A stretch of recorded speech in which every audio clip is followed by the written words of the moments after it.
everybody, what is going on? I am Maximus Rex. This is Big Baby Reviews. Once again, I am joined by comic book creator extraordinaire Mark Darden. Today, we are continuing on our series with the Image founding fathers and their initial offerings in the early days of Image, and kind of looking at the first storyline of each of the main creators. So today, we are taking a look at some Jim Valentino with SHADOWHAWK #3.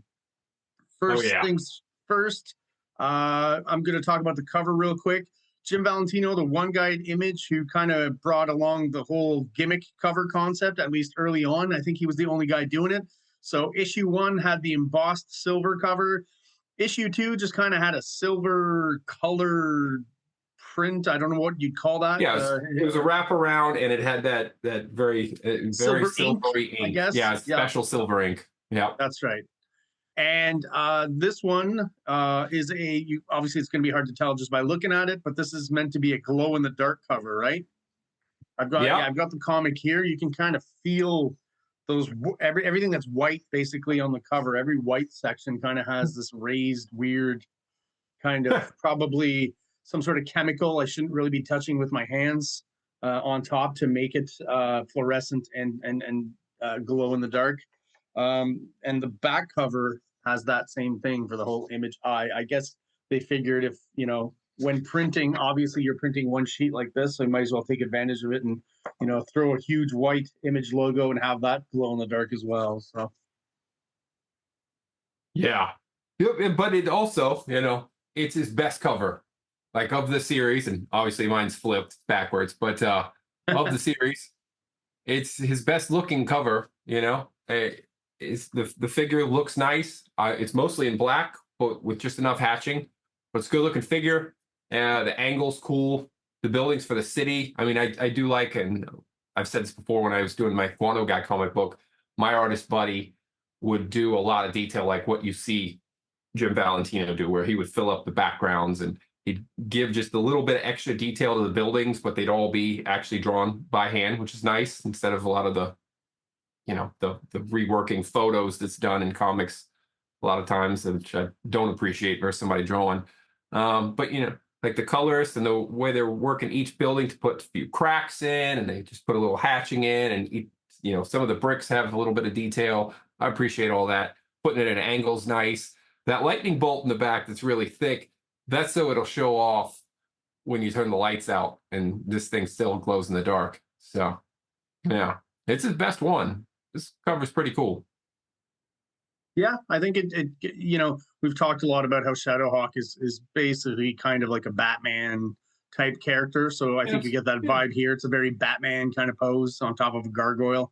I like the contrast in the background's colors where they're, even though it's nighttime, they're fairly bright colors, which makes sense with that kind of lightning bolt coming down and illuminating everything.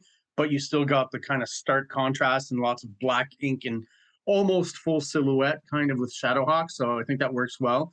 And with the concept of the glow in the dark cover and just, again, that stark shadow on SHADOWHAWK and those highlights just lend themselves obviously to that glow in the dark treatment. I think it works pretty well. I don't know if I've ever actually tried to look at it in the dark, probably when I was a kid, but I haven't recently. See if that, that glow in the dark chemical product still works after it does 30 years, I guess. Oh, so you did try it? Yeah. Yeah. I tried it not long ago, and it still works. So it's pretty good. Like Rob's Rub the Blood cover, still works. So if you can find that in the dollar bin, they're still doing what they do. Yeah, I mean, it's a good idea. Just the tagline, Rub the Blood, is just a little odd to me. Okay. Maybe you should have had a cover, a modern cover that was Rub the Rob, and you rub the cover and Rob Liefeld. Rub the Rob. I like that better. Yeah, that's much better. Much catchier. Yeah. Yeah. Listen, I guess we'll crack her open, have a look inside. I don't really have much more to say about the cover. Looks cool. Good coloring. Nice glow in the dark effect. Let's get her going. And got the credits page, the OG original credits page. Chance Wolf, who came on with issue 2, which was a real help on the inks. I feel like the quality of the visuals improved by having an inker. For multiple factors. I mean, that means Jim Valentino can spend more time on pencils, layouts, doesn't have to think about getting the inks done after the fact. And it also means the inker can embellish and add some additional quality to the art. So it's good to have a team. Probably helps on deadlines too, I would think. Yeah, one less Yeah. step for Jim Valentino. So while Chance is inking this issue, he's probably working on the next issue, and helping him hit those deadlines. And I've talked about this before, where I feel like with Chance Wolf coming on and inking, he does give it a slightly more imagey, slightly more West Coast hatchy kind of sheen on top there. And I see little imagisms, I guess I'll call them, like on this page on the right. The fifth panel, that kind of checkerboard hatching background that Rob Liefeld and Tom McFarlane do a lot. I'd never seen Jim Valentino do it before, so I feel like that's probably Chance Wolf adding that in. And it does give a little something to the background rather than just blank space. Yeah, I've always liked that. In panels where you're not going to be drawing any backgrounds. Again, Rob and Todd do it a lot, and I always thought it just looked kind of cool and just gave you just a visual element to the background that's kind of abstract and just makes it a little bit more interesting, I guess. Looking at the credits too, I noticed it says Liquefier, who we met last issue, created by Aaron Valentino. I'm going to assume that's one of Jim Valentino's kids. So kind of fun that he's incorporating, his kids' designs into the comic. I'm sure the kid at the time was probably pretty stoked about that. That'd be fun if your dad's making comics. Yeah. Yeah, that's fun. That's fun. I jokingly, I'm picturing like other artist friends of mine who have kids who have also drawn, and they're like, look, Dad, look, and they have like some simple thing with crayons, and it's like bear. It's like, well, that is good, little child, but like, I'm just picturing that, and then being like, yeah, it's created by my kid. And like, okay, yeah, that's clearly a drawing of a hand, Yeah. No, I see what you're saying. Yeah. Obviously, the professional comic book artist spruced it up a little bit for the book. Yeah. But I don't know that. I'm just picturing, the experience of my friends. But yeah, no, that's fun. I very much think that's fun. It's like when rock people make an album, but they get family members on background vocals, where it's just fun. Like they got to hop on the album, or one of them happens to play like the sax and they get to throw that on a track or something. Like I think it's fun. Get your family and friends involved. Yeah, Always why not? the biggest thing. Absolutely. Yeah. Put their names in the book, like Todd. Yeah. And we got Kurt, who helped out on lettering in Youngblood. Oh, that's right. Yeah. So he's doing the lettering here. Interesting. Yeah. I like this this opening page. Pretty good. I mean, it doesn't I was just checking to see if the lettering changed. Yeah, no, he's same letter from issue 2. But this opening page, it's just like it just sets drama and mood. I mean, it gets right into like kind of the heart of crime, but it's also really talking about victimization. Yeah. Of how like getting victimized, you like, if you fall and you hurt your leg, the leg heals and you don't like have trauma from the fact that you fell. But if you get victimized, and not just in this mugging way that they're showing here, like that doesn't go away. Like in your mind, that's gonna replay. You're gonna relive it. It's gonna stick with you and also change who you are. In this case, like, yeah, that sense of like empowerment or being able to take care of yourself that you had before this moment, it's not going to come back. Yeah, it kind of reminds me somewhat of Dark Knight Returns a little bit, just from the fact of like you doing a sequence with lots of small little panels here. We've got like 16 panels on this page, which was kind of something that Frank Miller did a lot of in the Dark Knight Returns, right? 16, 20 page panels, lots of small little panels. So it is a little bit reminiscent of that, which is not bad in any way. Obviously, I'm not shitting on it for that. I also like the coloring in the sequence because once again, it's not monochrome. It's, I guess, for lack of a better term, bichrome, right? It's two main colors. You got kind of the bluish hues and the orange hues. Obviously the orangey hues for the figures and the blue hues for the background. And I think it works well here because this is meant also to be a flashback sequence. to one of the characters in the story. So I think it's a pretty effective page and a pretty striking page to start the book off with, without it being like a splash page or a big, money shot of the main character or something like that. It is a sequence, good storytelling throughout, and it's pretty violent. And obviously, most of the Image books had a certain level of violence, but I always feel like, Shadowhawk probably, and especially in this issue, we'll see some moments in here where like the gore and the violence is pretty extreme. I kind of forgot about that, but going through the books now, I'm like, man, this is probably, even gorier and more violent than Spawn, or I'm trying to think of what other book maybe would, Rob brought in some blood and some open wounds and stuff, but I think honestly Shadowhawk early on is probably the most violent Image book. Well, it probably feels that way because this violence is real. Yeah, I see what you're saying. Yeah, this is something that you could encounter yourself that could really happen, versus like in Spawn, you've got this hell figure and then like a demon, and they rip each other's body parts off. But it doesn't feel that gruesome, even though they're literally just, pulling an arm off and like pulling the heart out of the chest. They're cartoony. They're not real figures, versus this is literally a guy just walking home, whatever, from his job or from going to the store, and a couple of dudes mug him at gunpoint and beat him up. And they don't even need to beat him up. Like, they already got his wallet. They're beating him up just for the joy of it.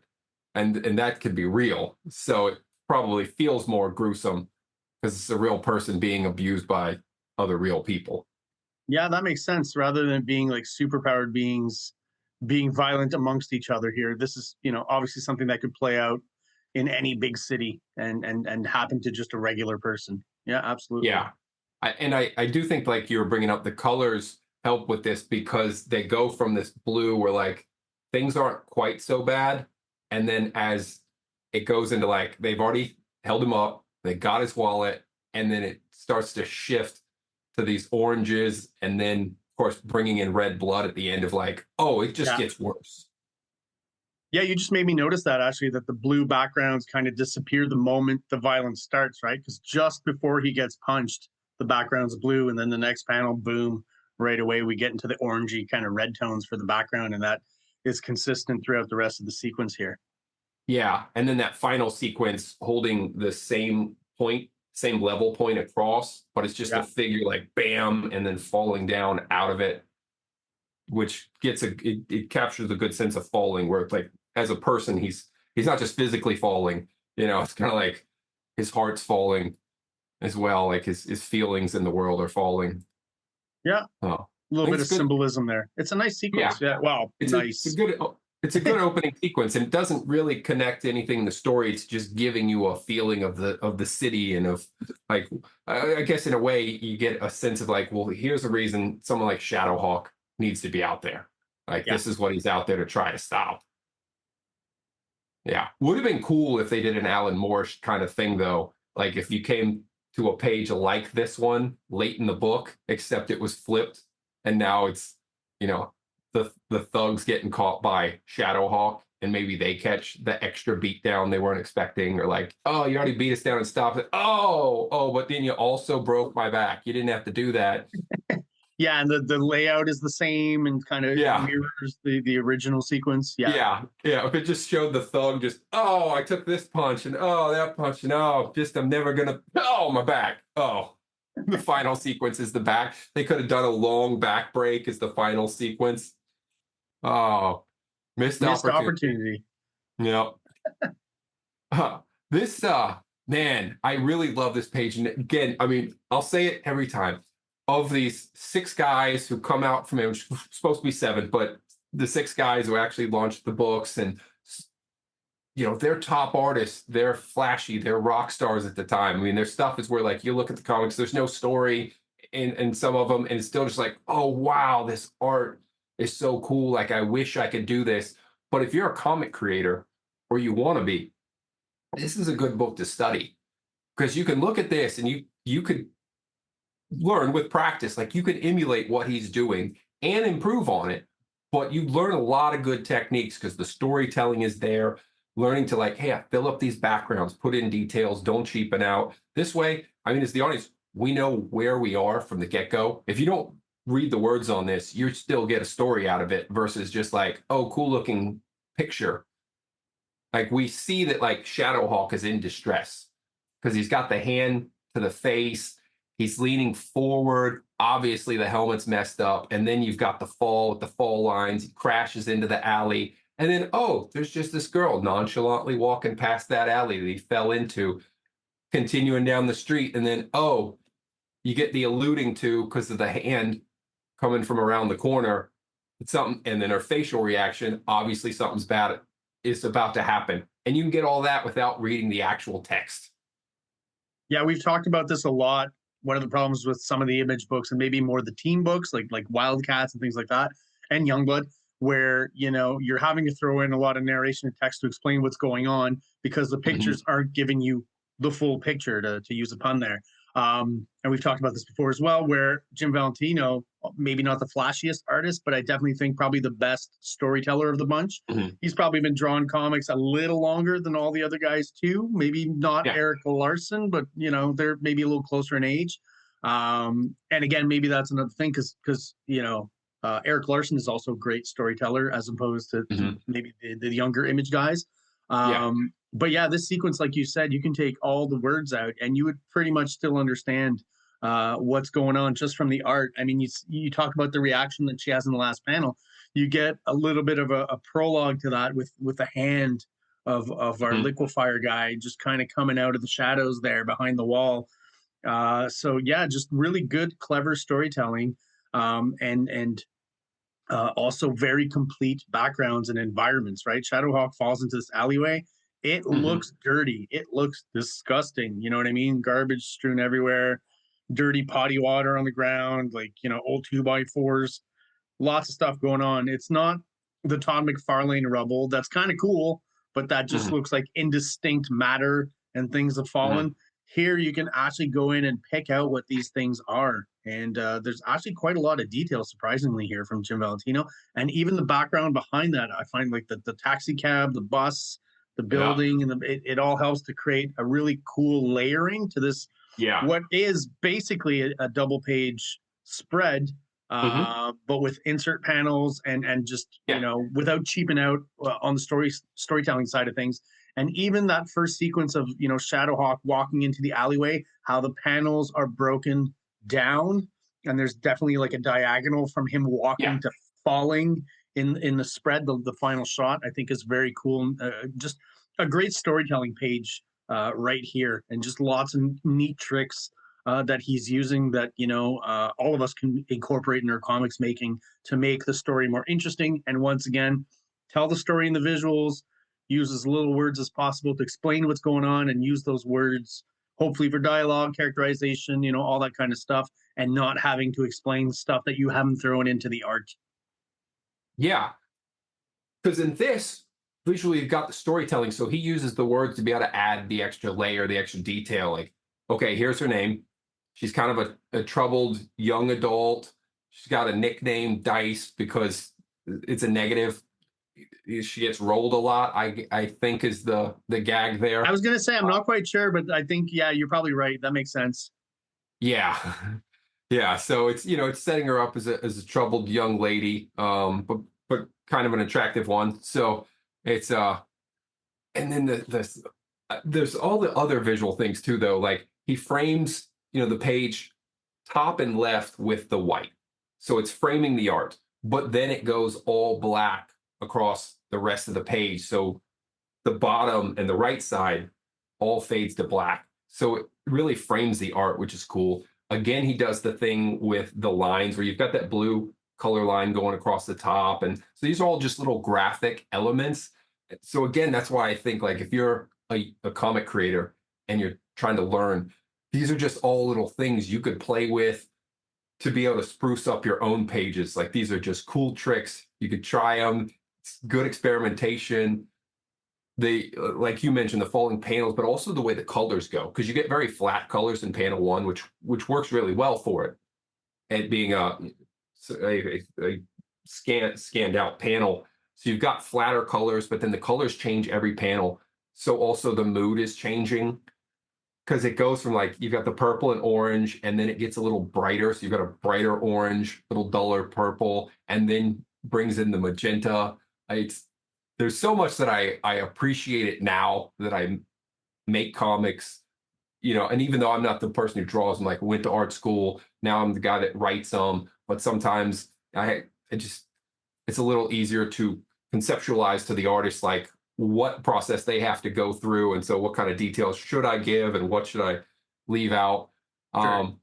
I just think, man, visually, he does such a great job of telling the story. And I can't sing the praise enough. The other guys, like it's the flashy art, but this tells a story, and there's a lot that should be appreciated there. And Yeah, absolutely.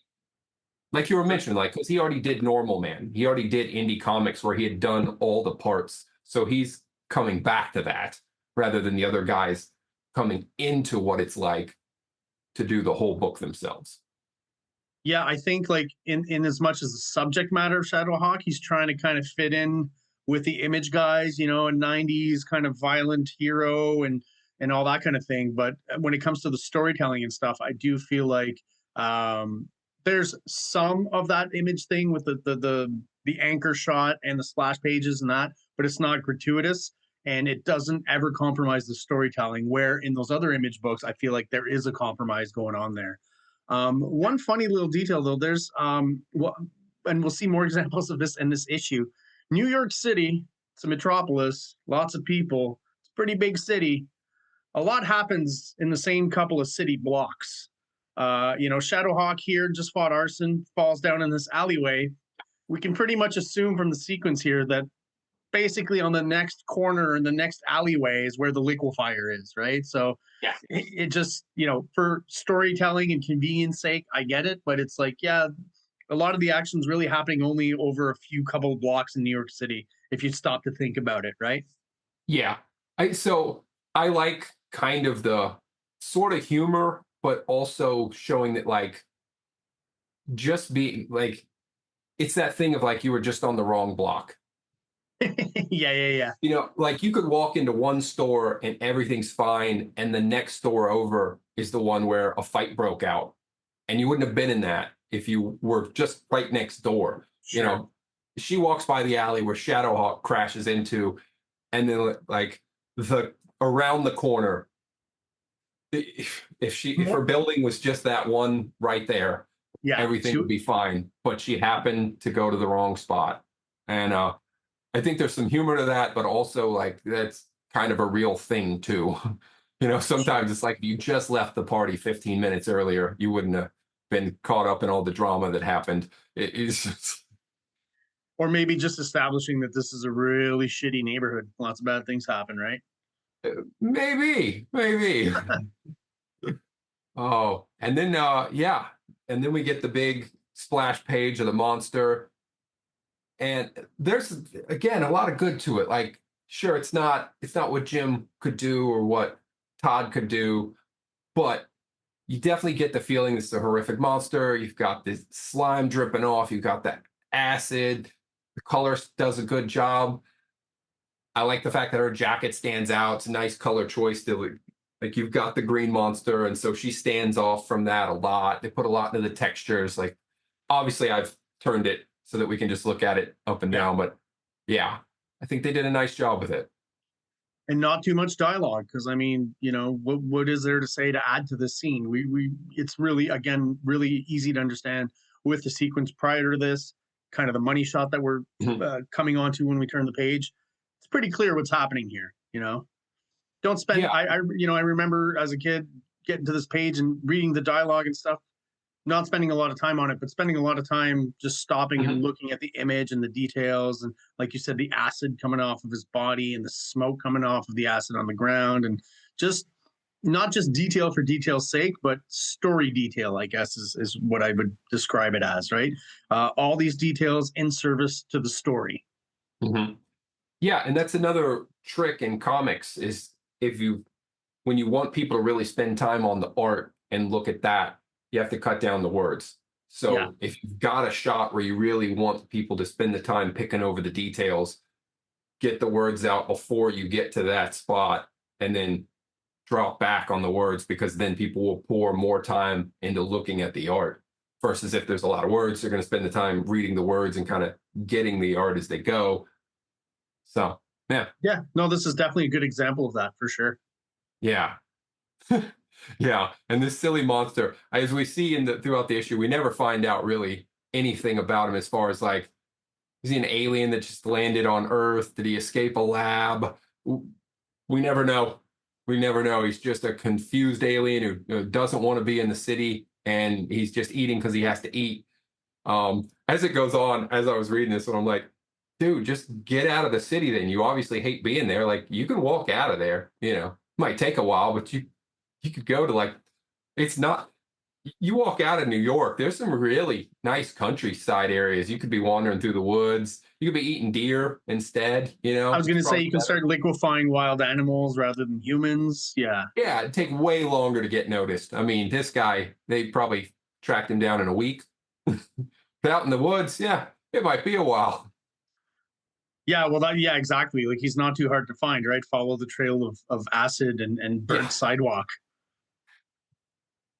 Because he just seems to constantly be pouring this acid out as well. Like, it's not like something he controls. He's just sweating acid or something. Yeah. Gosh, Alien was out. Maybe that's where we're getting some of this humanizing an alien. Well, again, and the design is somewhat, again, reminiscent of the alien creature. So, yeah, or one of the Alien knockoff movies. Or the knockoffs in the comics that we've talked about, the Brood and all that. Yeah. Yeah. Alien really made its mark, man. After that, like, there were tons of rip-offs of that design, eh?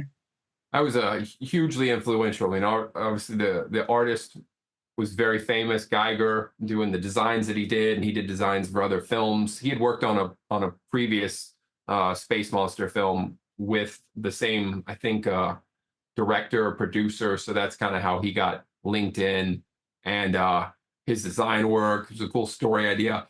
And I mean, it's a horror movie in space, but horror movies were kind of schlock, and this was a horror movie that hit mainstream.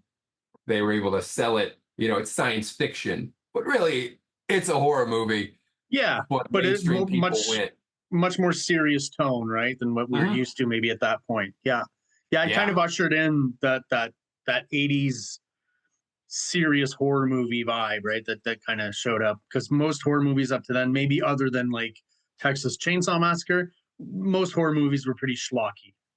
Texas Chainsaw Massacre, though, is definitely a masterpiece, I would say. But yeah, that one's good. Original Nightmare on Elm Street too. Very absolutely. Films. Love all that stuff. So another spread. You get another 2-page spread where you've got a piece that goes across.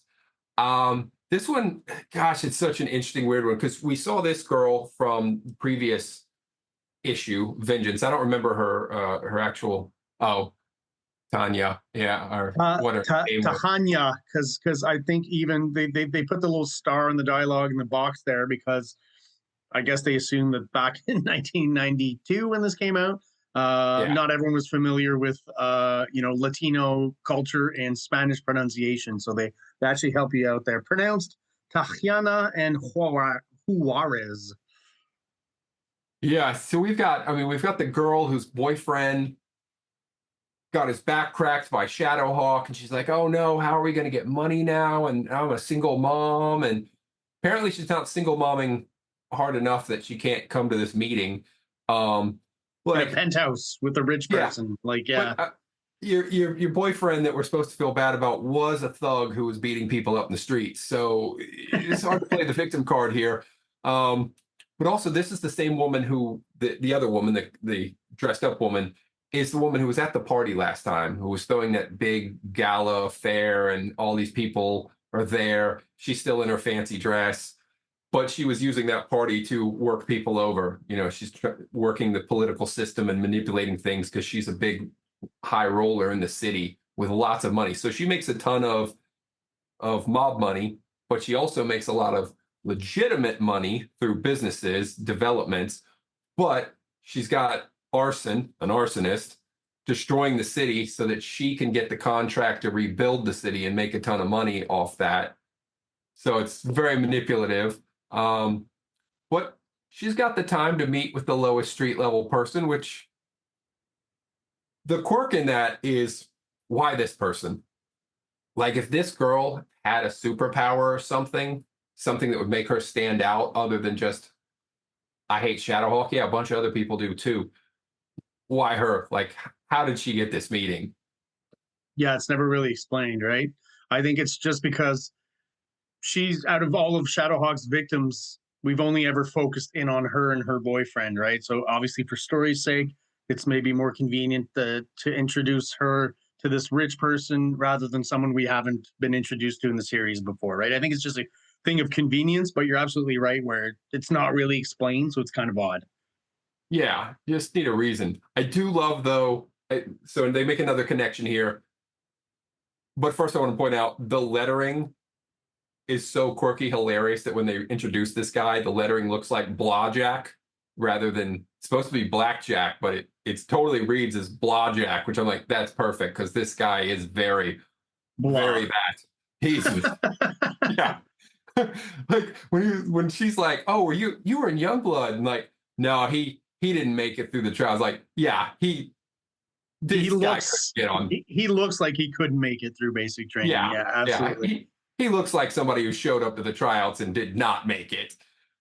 Just on his look alone, they were like, nope. Yeah, like you want to be cool, but you're not on the level. I feel like Jim should have contacted Ron, like, you got any other, like, some throwaway some designs? Yeah, exactly. Yeah. One that you were like, not quite good enough. I don't think I'll use this one. Great, I can use it in mine because it's not quite good enough. I think, because no way would this guy have been on Youngblood. There's no chance. I don't.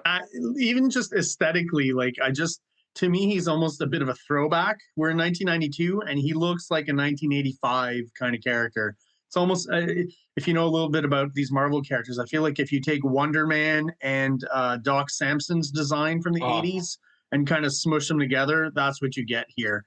The jacket is Michael Jackson inspired. I don't know. And in 1992, that seems kind of an older reference. And that cod piece that he's got over his pants there is just hilarious to me. Yeah, he'd be a great villain for Iron Fist and what was his cohort? Power Man. Yeah, Iron Fist and Power Man. If they were running into him and he was some smooth talking big city drug dealer, leader of a gang that they were dealing with, a real jive turkey kind of guy, it wouldn't be out of place at all. But here it's like, yeah, you submitted a file to Youngblood. They took a look at it and went, no. I don't even believe they invited you to the tryouts. I don't think you got that far. You're a little too late, buddy. Maybe if you tried out for Youngblood in 1983 or something, we maybe would have considered it. But yeah, just again, I have to assume that when you're hiring, almost like a movie, casting a movie, you're looking in Youngblood for a certain look, right? In that idea of celebrity superheroes, just like movie stars and stuff, I assume image would be a big part of it. Maybe not so much your personality or your powers, but how you look and how good you look on camera and, in pictures and stuff. And this guy's just, again, Jim Valentino's a bit older. I just feel like design-wise, he's a bit of a throwback. Yeah, it's like the guy who ended up in Ozzy's band after Randy Rhoads passed away. Like, he had the look.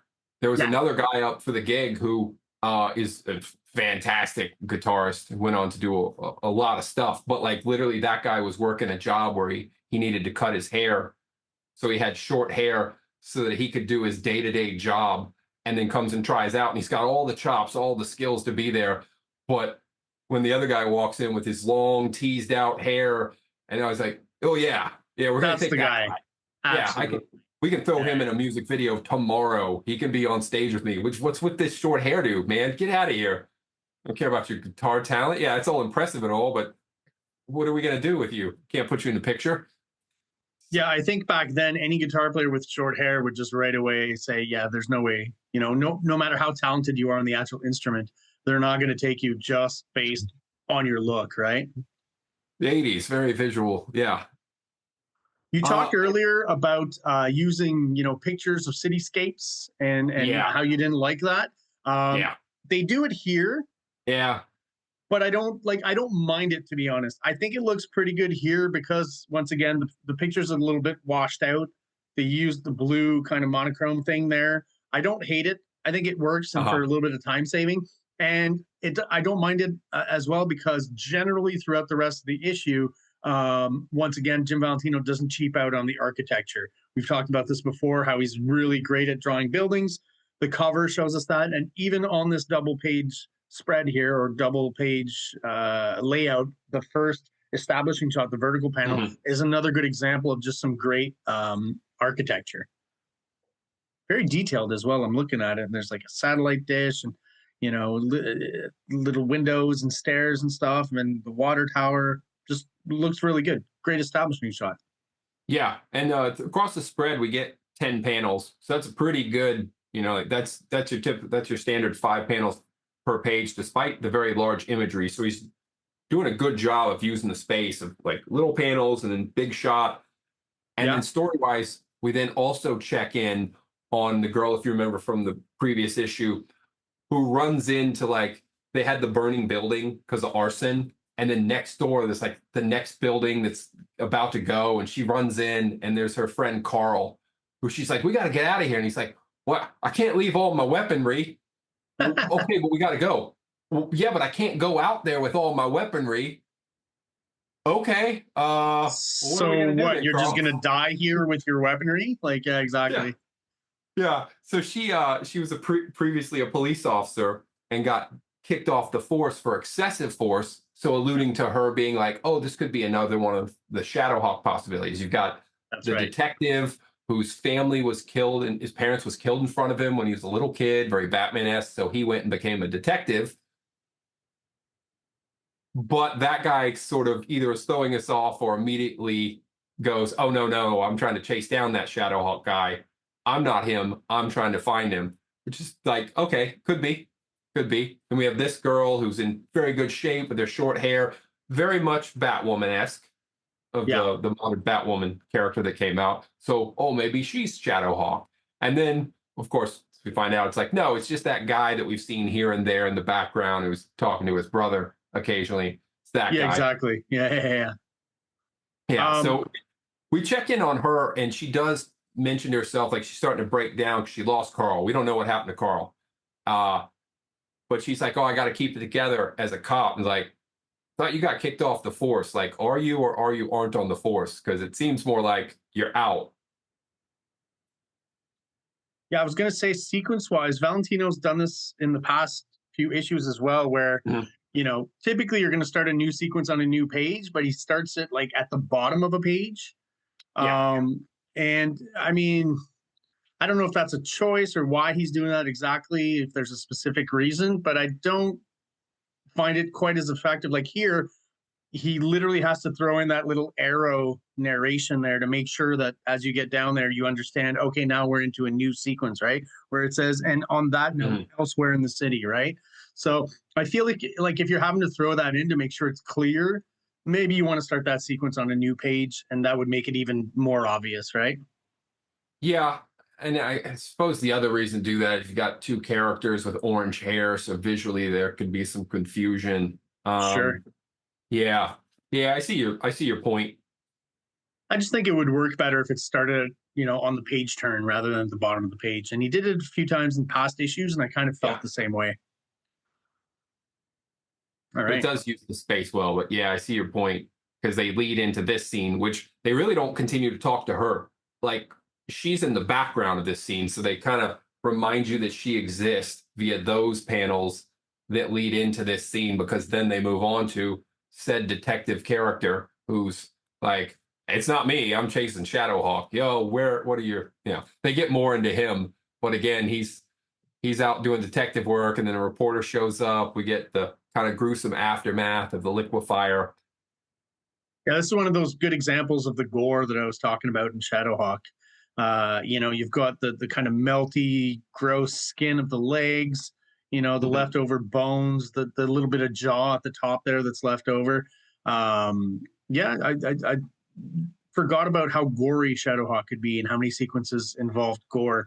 And I do like, you know, how each panel, you've got a bit of everything on this nine. You've got a typical 9-panel grid, but you know, the first 2 panels really do combine as one image. Then you've got one panel image, and then you've got this one down here, which, you know, I don't know if I've seen this very much, where, you know, panel, let's say row 2, panel 2 and 3, and then panel 1 and 2 all combined to create one image. I think this works really well here, and it's a fun kind of layout for something that is a little bit more, again, very traditional and typical of comic book layouts with the 9-panel grid. I think he plays around with it on this page in a very interesting way.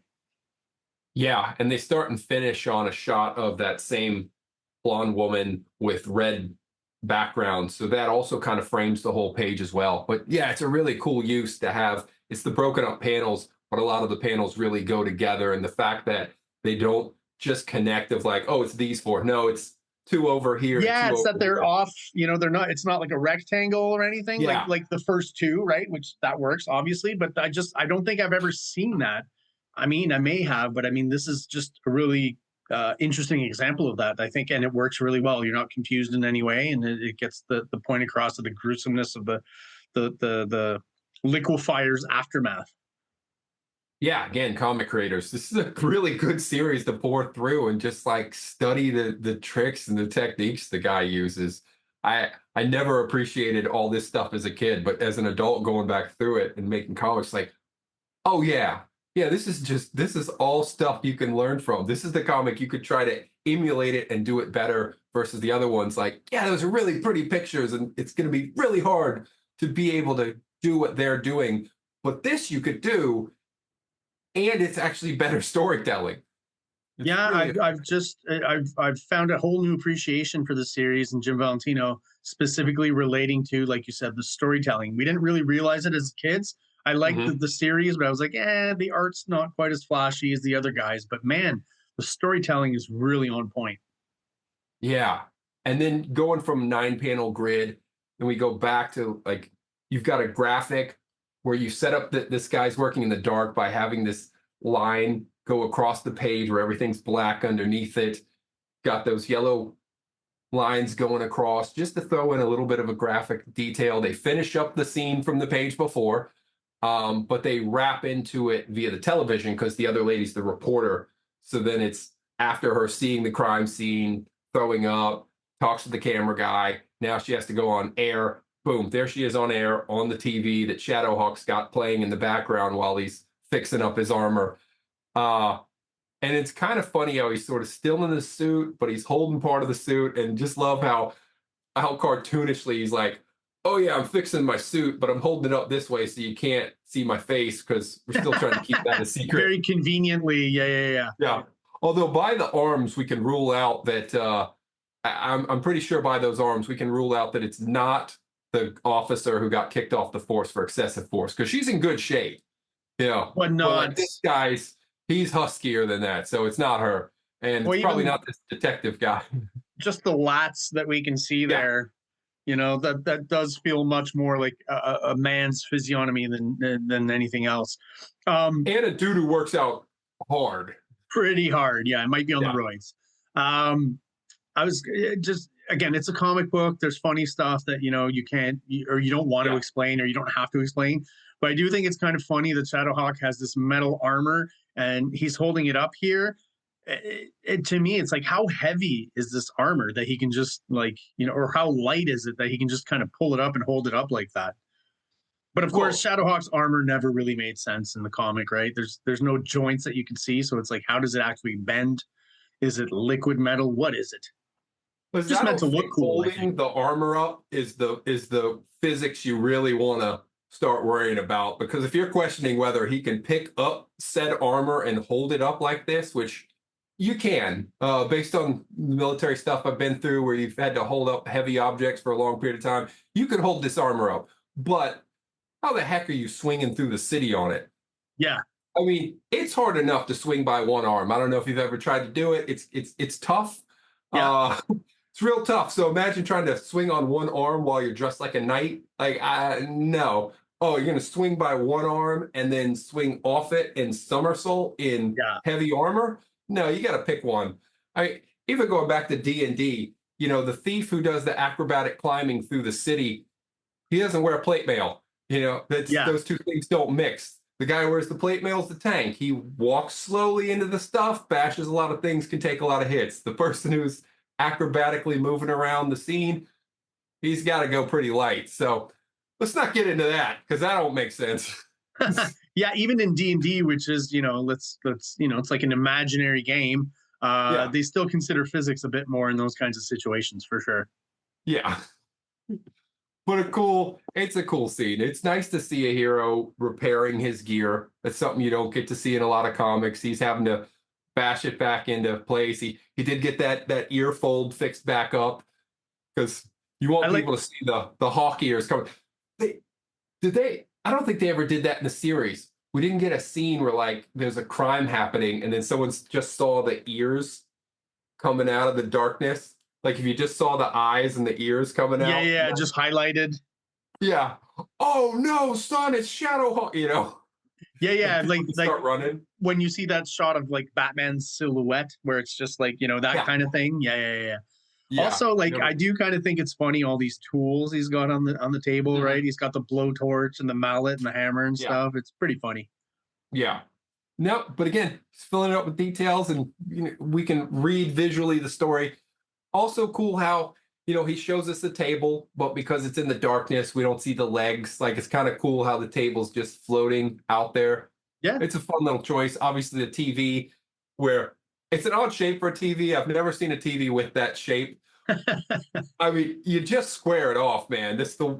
But I get the whole, like, we see the TV and then we're seeing the light that's breaking out from it because the rest of the room, he doesn't have lights on. Who's working on their armor in the dark? I don't know. That doesn't quite gel. Yeah, and who's in 1992, who's got a TV that's recessed into their wall? Do you know what I mean? Yeah.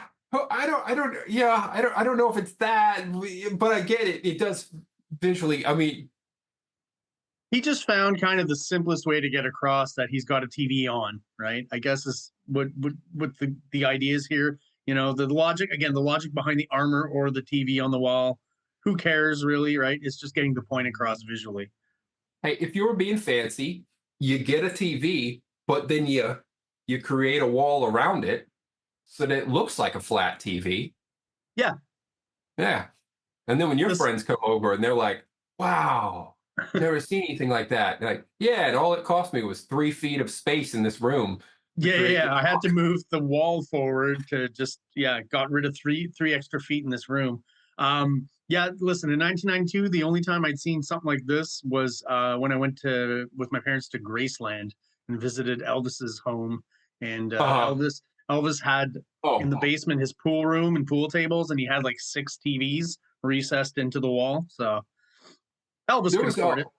There was one other thing that was quirky to me, and it was on the previous page. In panel 3, Kurt's a good letterer, and it just is curious to me, quirky, why he did the lettering where it's left indented, so it's pretty gruesome. But it instead also of being centered here. Yeah. Instead of centered, or it's pretty would fit on a line, so it's pretty gruesome would fit, and then you take up less space with the word balloon. It's quirky to me because then you've got this tons of white space. Like it's pretty gruesome, all this white space. Like I don't know why.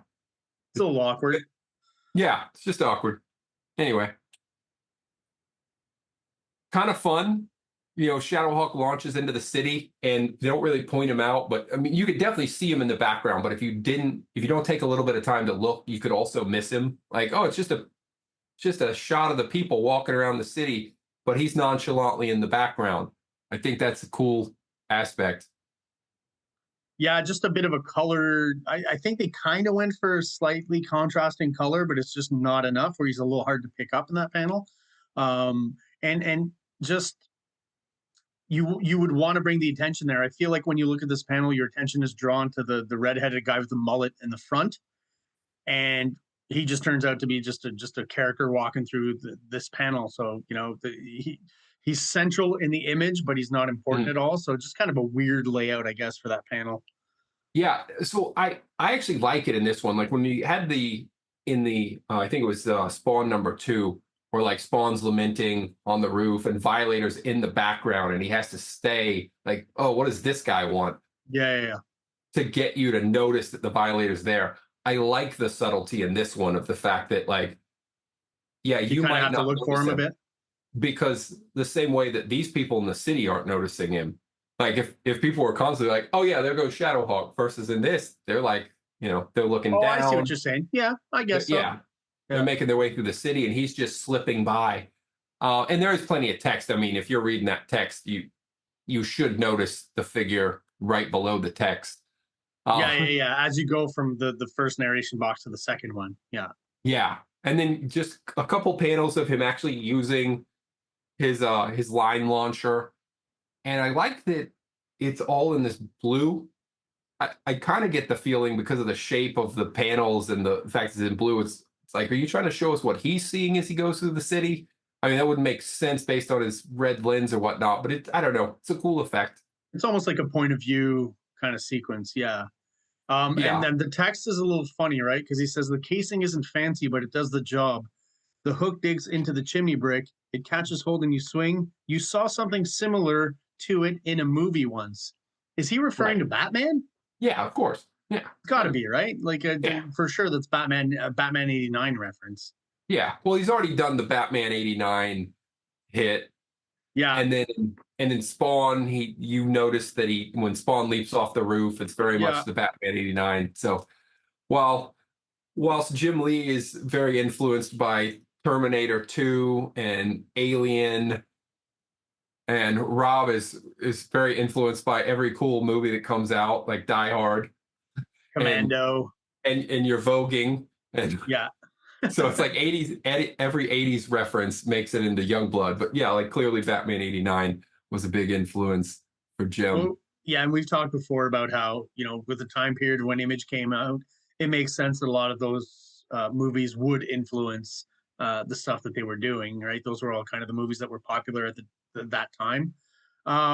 This panel here, though, uncharacteristically, the buildings in the background a little more simplified in this one. I don't know if Yeah, deadlines were looming or something. Still very effective.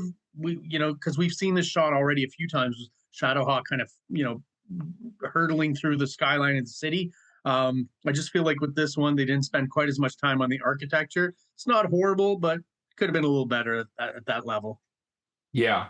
The next page, this is I think my one storytelling gripe for the issue, because who we're running back into is Arson, who in the last issue, Arson and Shadowhawk are battling. And the last we saw of Arson was at the end of the battle. Shadowhawk, for whatever reason, he just leaves Shadowhawk in the flames, turns around. Shadowhawk throws the Hawkstar, hits his tank, causes a big explosion, which we saw Shadowhawk limp away from that explosion and crash in the alley. And now we're coming back around to Arson, who's just running down an alley. But I feel like we need a little more setup to this. Like we need a panel of like Arson coming up out of the flames, maybe some of the armor still on. And then as he's running, the armor, the last pieces of it fall off, and we see his skin start to burn. I think Yeah. that would visually connect us to what's going on. Because instead, you look at this just like, oh, there's some guy on fire running through the city. Who the heck is this guy? Are we supposed to know him? It takes a while to get around to like, oh, this is that guy. This is the one time I don't think they clearly told the story. Yeah, I would agree with you. There's kind of a sequence missing before this to help explain what's going on. Mm-hmm. Eventually we kind of figure out that it's Arson, but right off the bat, we're like, who is this guy? Yeah, I totally agree. Yeah, I mean, going through this now, I don't know this is Arson. I only know because I get it later in the issue that it's Arson, but for now, it's just some dude on fire. It's really confusing. It's like, is this just some guy who ran out of the fire from the previous issue? I like what I will oh, sorry. I was just going to say some of his dialogue is kind of funny to me too. Oh, my Lord, my skin is on fire. But how can this be?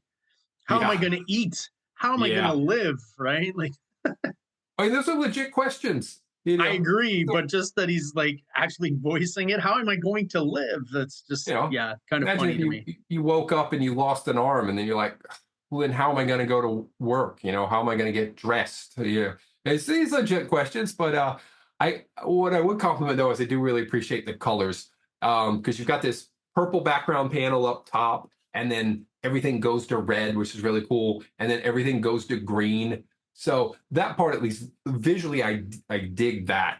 And there's a lot of detail to his figure, and he's another grotesque monster. So the monsters in this, you get liquefier, and then you get arson, who's on fire. I think Jim's doing a good job of pulling in kind of old, a little bit old school monsters into his book. Yeah, like this is kind of a twisted monster version of the Human Torch, right? That's basically. Yeah, very much. Yeah, and it continues to be that as we go through. And then, okay, this is probably visually the least interesting page of the book. It is all conversational. I do think like what we've seen in Spawn. So to be fair, we don't have a Spawn or a hero in this scene. But like in Spawn, a lot of times Todd did a good job via the angles of making the page look cool, even though Spawn's just sitting around brooding. Yeah. But in this, we've just got boring people in suits, so that doesn't help. It's and it's coming back around to that detective. Like his partner has got him under investigation, accusing him of being Shadowhawk. So they're continuing to try to pile on the idea that he's the most likely candidate, even though, yeah, it really doesn't seem like he is. But yeah, I mean that's what that whole sequence is about. It's just like they bring in the detective and hey, you got to tell us where you're on these dates, and he's like, no, I can't do it. So there's these plots that don't get resolved. Like I don't know if we ever found out like why he's being so difficult or. I was gonna say, because we do obviously later on find out who Shadowhawk is, and it's not this guy. So what was he doing that was so secretive at the same time as Shadowhawk is active, that he doesn't want to tell his bosses about? You know, Yeah, was he at a yeah, sex dungeon? Like what's going on here? yeah. If he was one of those guys that like they could have set it up a lot easier if it was mentioned previously. Like there was a case that he was told to stay away from, a case that they were just like, you got to let that one go. And he was spending his off hours still like on a manhunt trying to figure this one out.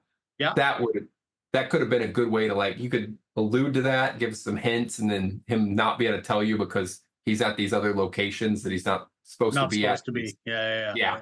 That I would have mean, been cool. listen, you could even later on have him turn into a villain of some sort, right? Like, and he was, working on his villainous stuff Yeah. while Shadowhawk was out fighting crime, I guess. But yeah, you're right. I can't remember any kind of resolution to this guy's storyline later on. Maybe we'll find it.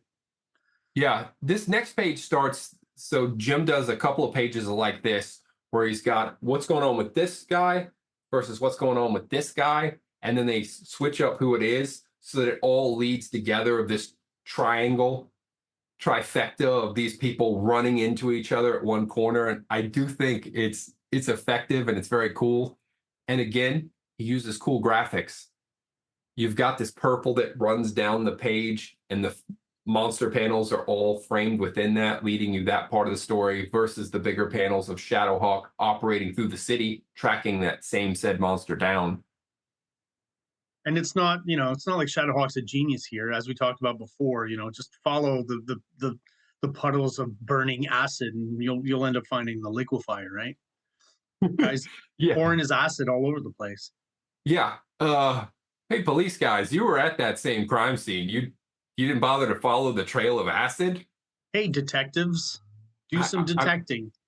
Yeah, I mean, if you were at a crime scene and it was like, oh, there was a gunshot victim. What happened to the victim? We don't know. He's not here. Did you follow the trail of blood? No, we were gonna go get coffee And donuts.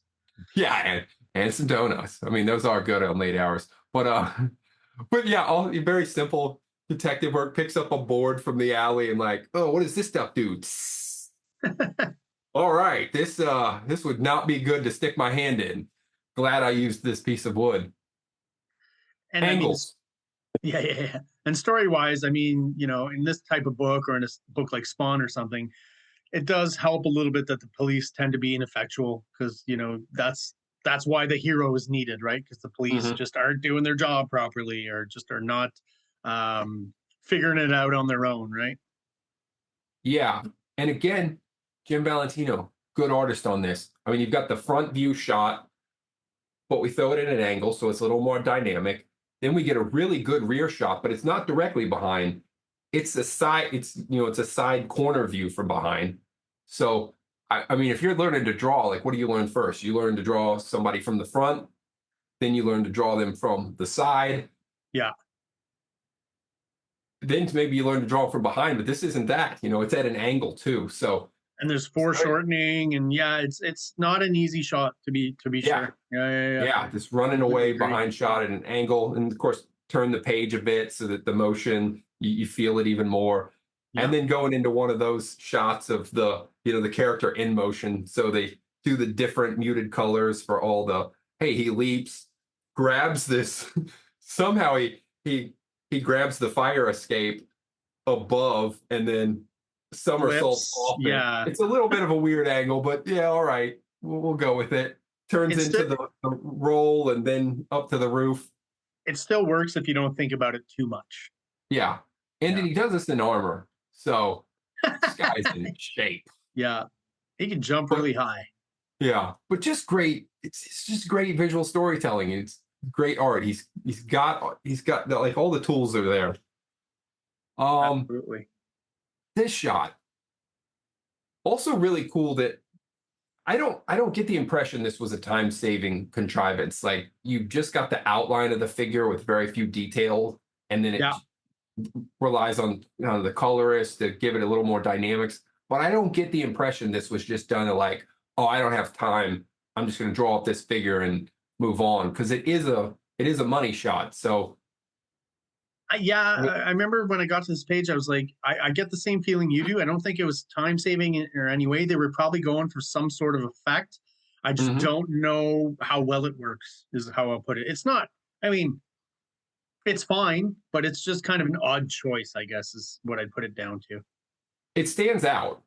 Yeah, maybe it's the logic was to separate him from the background more or something. You know, Mhm. this is another architectural shot where now we're back to what Jim Valentino does really well with lots of detail, the brickwork, the crackling, and all that stuff. So maybe because the background has a lot of detail, they figured let's detail Shadowhawk less so he stands out more. I'm not exactly sure why. Like I said, I don't hate it necessarily, but I'm just kind of confused as to why they went this way. It's interesting. Yeah.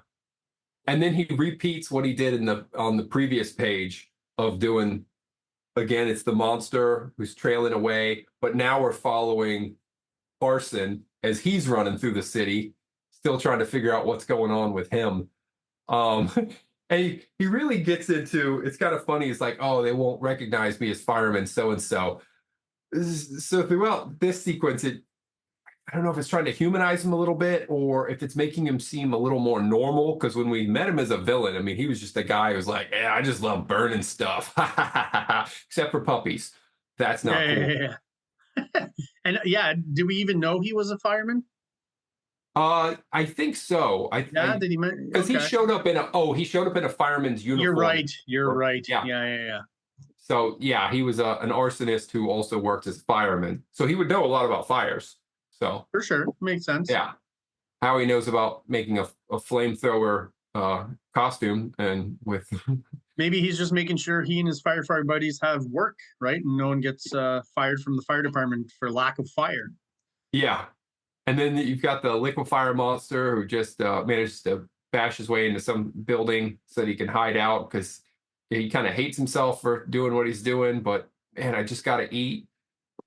He's kind of he's a little bit of like somebody who's getting out of the club and goes to eat Taco Bell every week, but hates Taco Bell. I'm like, oh, I know I shouldn't do this. Yeah. I'm gonna hate myself after. Yeah. And that weird bit of dialogue in the last panel. Uh-huh. Hey, Oh, I wonder yeah. if I can do all these things those fire guys in the comics do, like fly. Obviously, once again, reference to the Human Torch, but Yeah, and it's a little bit, if you read Miracle Man, where Alan Moore has the guy who finds out, oh, I'm this superhero. Well, what are my capabilities? And then he goes through a whole testing sequence where he and his Yes. girlfriend get Yeah, yeah, together and like, well, can you do this? Can you do this? Well, try to leap and figure out if you could fly. And so he's doing that a little bit, but he's got to do it quickly. Like, oh, I wonder if I could fly. And we'll see him do something later where he's like, oh, I wonder if I can shoot blast. And so, yeah, it all comes together of like that. This guy gets away. He was walking into that room, saw the liquefier, and raced back out. There's a weird moment here with Arson, though, where he's like, oh, poor guy. He must be hallucinating. Like, okay, are you a horrible human being or not? Because earlier in the comic, you were just burning down whole buildings and laughing about the people dying in the flames, as long as they're not a canine. And then now you're like, oh, man, this poor guy. Like, where's yeah. your You have moral all the compass? sympathy in the world for some guy who might be hallucinating. Like it's just, yeah. Yeah. Right. And then you get the two monsters running into each other. And they get pretty cool. I mean, you've got the big bestial alien thing. We don't know what he is exactly, crashing out, and then the fire guy, and like it's a kind of fun. The monsters running into each other. But I like the fact that the guy who now seems to be on fire, right, and not dying and not burning up, is thinking that the other guy might be hallucinating something, right? Like, that guy looking at Arson would probably think he's hallucinating. Like this guy's on fire. Like what is going on? He's probably going nuts. Oh my gosh! If they threw a few more panels in here, if you had him like he sees liquefier, have the shot of him seeing him like runs out the building, guy on fire. I think that's kind of a missed opportunity here. Like, Yeah. yeah, exactly. Yeah. And then maybe close the book on a panel of this guy on a bus, just like, I'm not living in New York anymore, man. Or like with a straitjacket in some psych ward somewhere. Yeah. Like just he claims one guy was sweating acid and the other guy was on fire. Yeah, right, buddy. Yeah. Yeah. He goes back to a small town or something. Yeah. This page, we get Shadowhawk. Obviously, he's coming in. It's too bad we don't get a background or something. Maybe the rooftop that he's running across just a little bit, because instead he's just kind of running in space. Maybe a skyline. Yeah. Yeah, because a skyline would have been great. Yeah, and that's not too hard to do just the skyline building. But we do get this whole, like, it's all coming together of like Shadowhawk racing in, dude reacting, monster growling, other guy trying to like, oh, I don't know if this will work, but let me see if I can project fire. And then just the head of Shadowhawk, which, yeah, I don't. Just weird, just kind of a weird choice. Yeah. Yeah. Yeah. It's one of the few times I would gripe about what he's done. But a lot of it I do like, though. I like the three showing the reacting guy and each of the monsters. And I do get the Shadowhawks coming to the scene, but just a little bit of background detail would have been nice.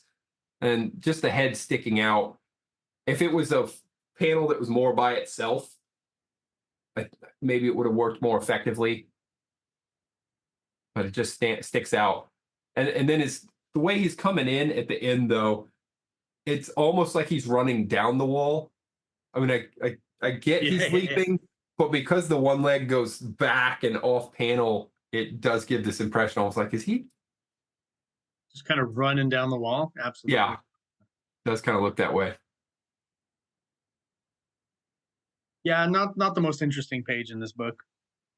Yeah, it's also weird to have him in this position, and then we go to the next and then he page. Flips, right? A somersault. Would have been better if it was a rooftop and we see him leap off. Because if the previous page he leaps off, then when he goes into the somersault, it visually makes so much more sense rather than he's already diving down. I don't know. Well, and also on the previous page, it just feels like he's just like a few feet away, right? So you wouldn't have the distance or the time to do that flip, right? So it's just an odd choice once again. Yeah, from this shot here, you would think that the next, like maybe rain down with a punch or something, right? Like absolutely. Yeah, the next page he just crashes into him, punch something, which of course he should already know not to do because he already knows that, oh, he's got the acid. So would have been cool if the next shot was just a big, he's holding something and just smash just right into the action rather than the somersault into it. Doesn't make any sense. I do like that Sure. panel where he's punching the liquefier, though. I think the action there works really well. The twisting of the body, like the upper body twisting in one direction and the hips and stuff in the other, makes it really kind of impactful. Yeah, yeah, totally agree with you. Yeah, just trying to Interesting, picture the punch.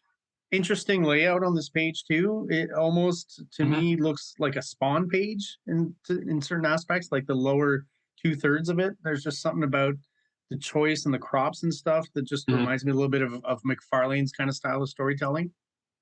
Yeah, it's some fun close-ups and framing everything in this black background, which again, there is actual, like you've got white space to the page. So the art's still framed. It's not completely, this is a nice touch actually. Instead of the entire page being black, there is still white space, then goes into this black background with the panels spread out across it. It's another nice touch. And there's some weird dialogue too, because as Shadowhawk, lays into Liquefier with that landing on his face there, he says, he looks at the fire guy and says, "Well, Arson says Shadowhawk. Well, who else would that be, right?" Arson?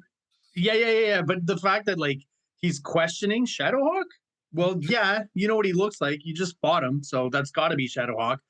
And like Shadowhawk kind of questioning Arson. Like, did he recognize his voice, or like, well, what's Yeah, going on there? Like, he it just would instant, be. and then Arson, yeah, it's me. They almost sound like buddies here. And last issue they squared off, and Shadowhawk made him catch fire. So like, what's going on Yeah. here? If he finished the action sequence first, so if he crashed into Yeah, Liquefier, knocked him away, and then after that, he's standing there, monster's down for a second, and then the guy's like, Shadowhawk, yeah, Arson? yeah. Hang on, I gotta finish with this monster thing first. And then Shadowhawk asks him if he'll help him. Like, Yeah. do you really think the guy that you blew up is gonna be willing to like help you out? It's kind of an odd. Yeah, it is weird because it's the guy who was burning down buildings, was not showing any humanity other than for the puppy, which Shadowhawk wouldn't have seen anyway. So it doesn't make a lot of. It would have been cool. What's missing is if Arson was already going after the monster. Like if you saw that one guy who was like scared, and then Arson was like, "Oh no, I got to save this guy." Like if they'd already shown that, and Arson had maybe hit him with a flaming fist or something, because Yeah, we see Arson kind of start to do something because he's doing this. But if we'd actually seen that fire come from his hand and hit the monster, then Shadowhawk could have had a line like this of like, we're on the same side on this one. Let's work together. And yeah, then Arson goes, no, I'm not working with you. It would make more sense. yeah. Just an odd choice there. But I do love, I mean, all these panels are cool. Again, like you visually get the story, you get the cool pose of the monster from the side, dripping the acid. It's very cool. The close-ups of the faces, like Arson's face, which no nose. Take note, Todd. No nose on the burn guy. Exactly.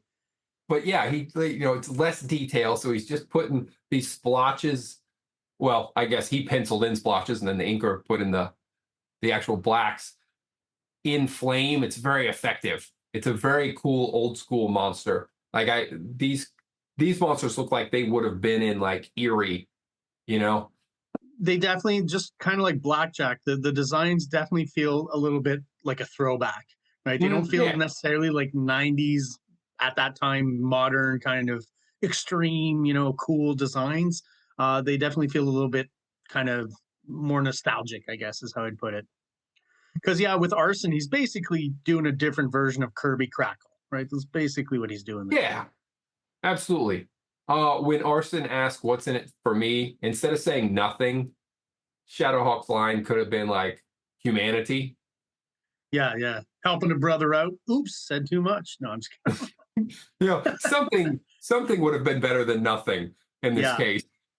One one funny shot I find is the Mm, the the last panel on the right, the liquefier, his pose there. He's posed in the 90s image girl pose where you see both the boobs and the ass. It's just he's kind of twisted in that Rob Liefeld chick thing where, like I said, you get to see both the T and the A. Yeah, it's a cool monster reveal though. I think it No, it works for it. works. Like I'm Yeah. not against it. It's just for some reason it reminds me of that image Oh, you're girl talking about in pose. this last panel where he's doing the tail Yes. Yeah. whip. Yeah. Yeah. Oh, Yeah. Yeah. yeah. Yeah, yeah, you're right. He is doing that very wacky, and that's hard to do. That's not comfortable at all.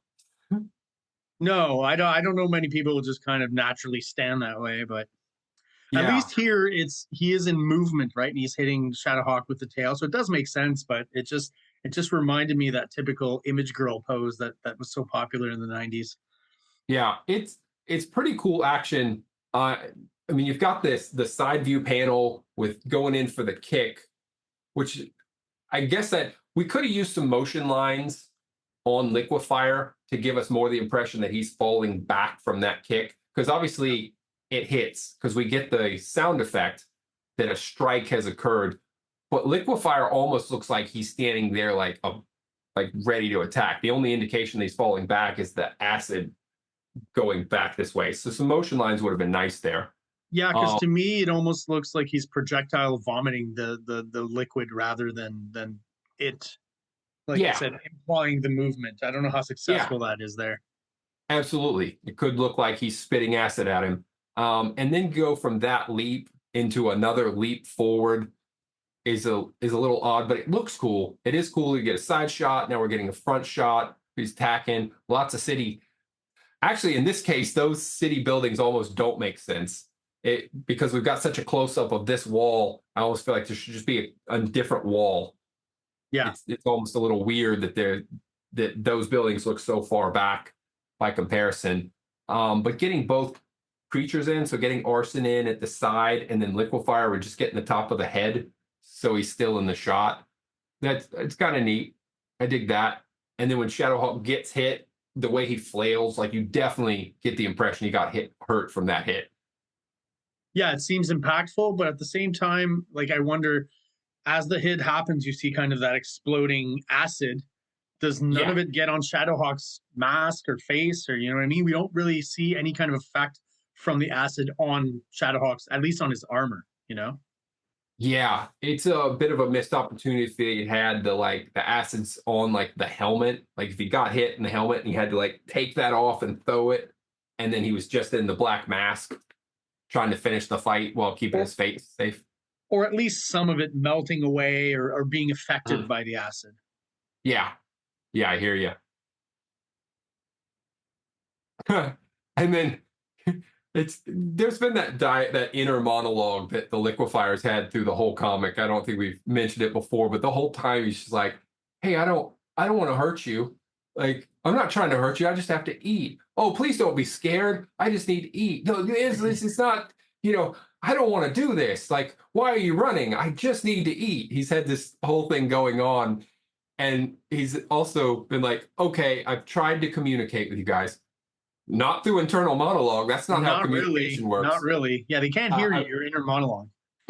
Yeah, again, if we knew this was some kind of alien creature, it's like, oh yeah, they communicate via thought. So he thinks they all know what's going on, Yeah, but yeah, they yeah. don't. But it's not getting through, obviously. Yeah. Yeah, yeah. Listen, I've projected my thoughts to you guys this whole time, and you're ignoring them.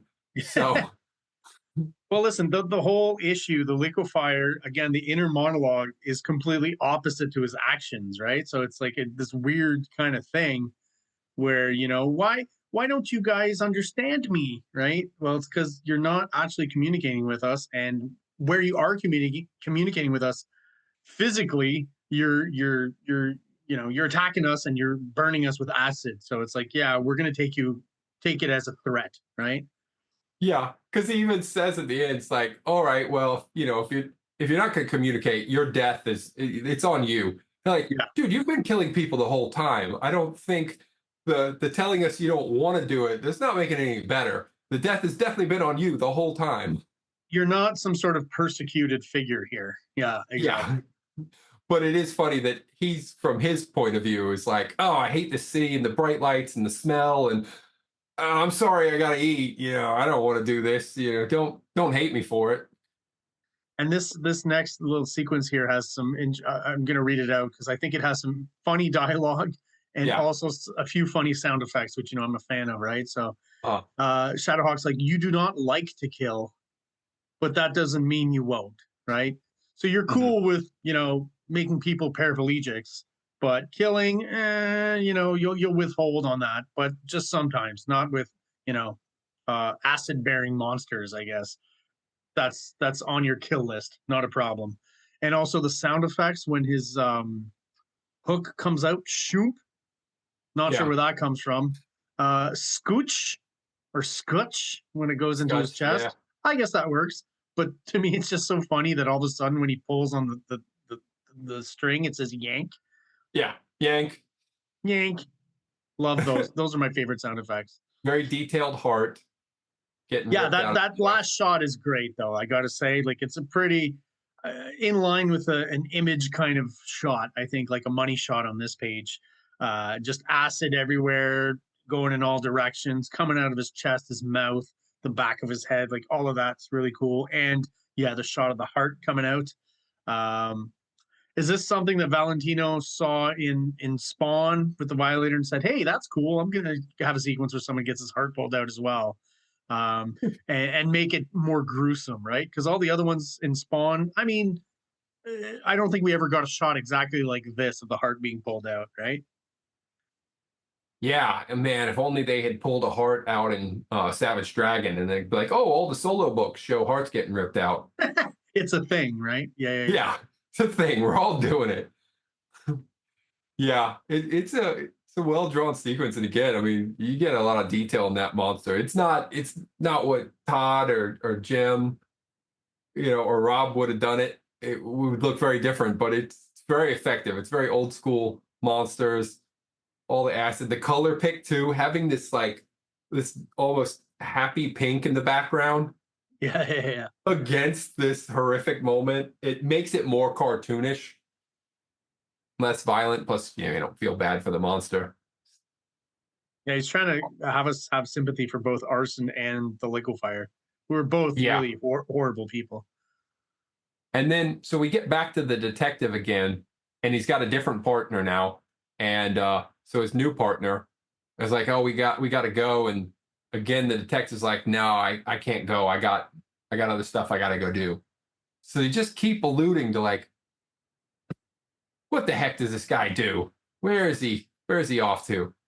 And it never gets revealed. Or Supposedly in does the it? next issue. Does it? Oh, It because they say, definitely yeah, we won't discover what is it, Lieutenant Jack's Jack's secret secret until until next next issue. issue. Well, looking forward to it. Yeah, let's hope so, because it's kind of the least the whole battle with Savage Dragon is not that interesting. But we do get back to actually this is odd. So we've got the heart ripped out, and then this is Shadowhawk, right? Yeah. The guy who's visiting at the hospital. So that happens quick. Oh, not because okay, not long after. All right, not long after. So he rips the heart out and is like, "Well, I got to get back to the hospital, man." Yeah, visit my brother.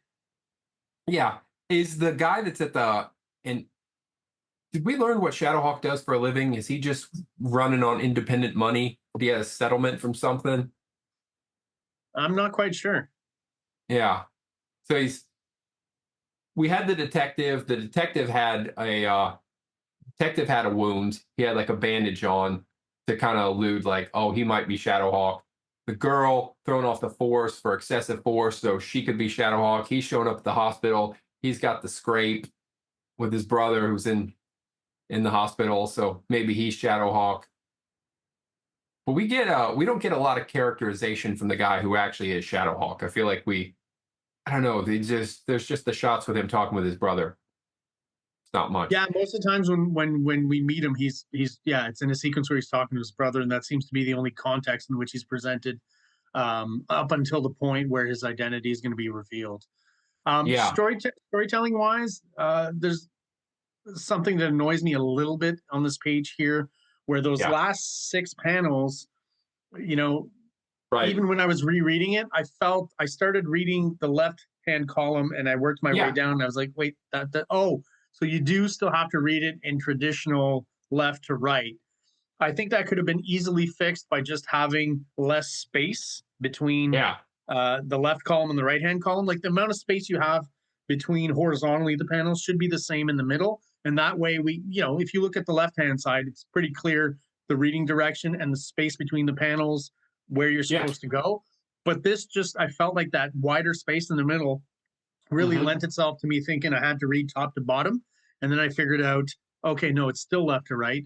And I mean, why do we have that wide space in the middle there? You've got some weird egg-shaped abstract design there. I'm not even sure what it is.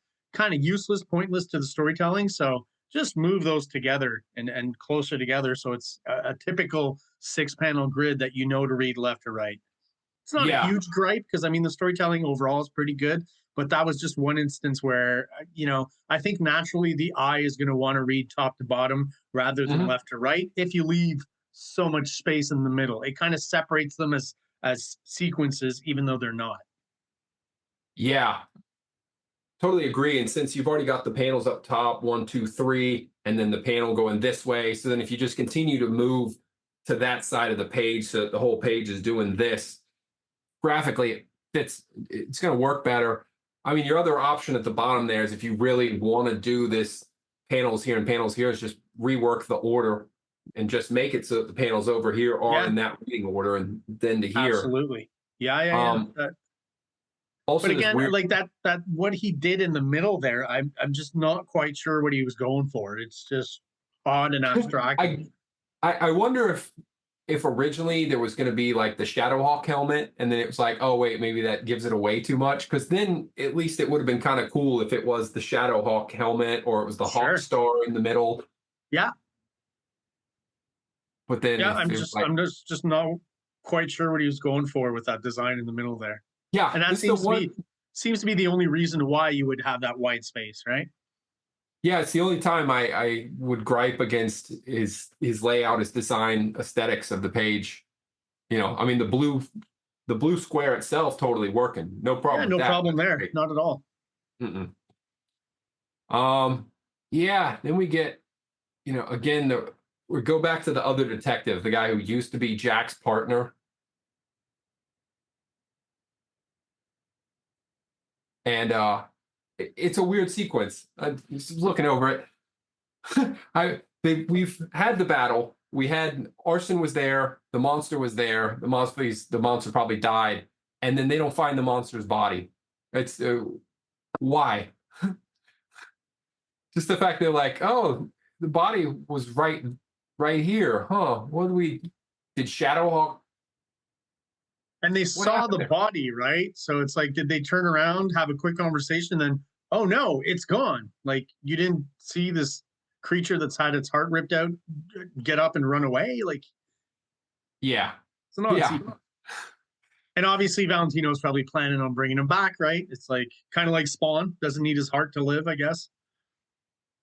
Yeah, it's very ridiculous. If there's a bunch of police on the scene and the body just runs off without anyone noticing. Like, come on. Yeah, it's a very odd sequence. Obviously, they didn't find SHADOWHAWK,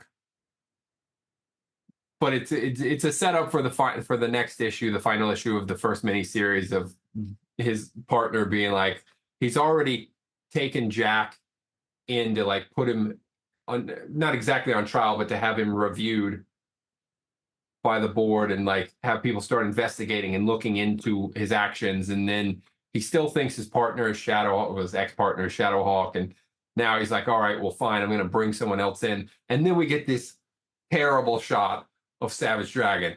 This issue is so good. There's so much I love about it, but this final page, you just rip it out of the comic and get rid of it. It's such a fail. He's kind of off model, eh? Yeah. The sassy Savage Dragon. I mean, his pose is just the body language. Yeah. Like I'm not against the gun and the bullets. That can kind of work, right? That's cool. But yeah, there's just something really off model. He draws way too big, and the fin is absolutely huge. Yeah. And just drawing wise, it should be straighter. It looks like it's flopping over a little bit. You know what I mean? Yeah.